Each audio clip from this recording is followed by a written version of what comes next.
Good morning mga kananay. Ayan, luto na naman tayo ng pansit.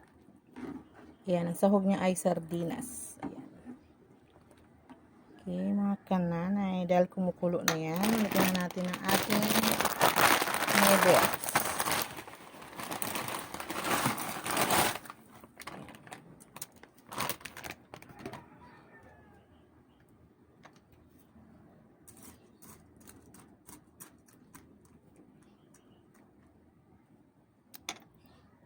Okay, sunod na natin dyan ang ating repolyo.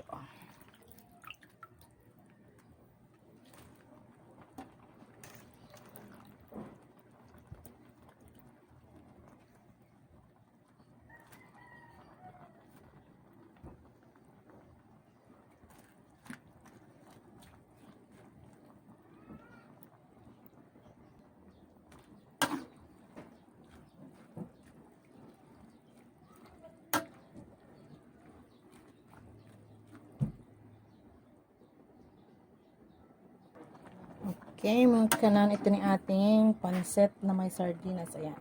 Okay.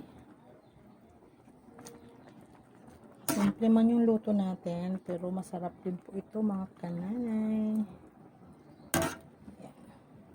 Okay. Thank you. God bless mga kananay.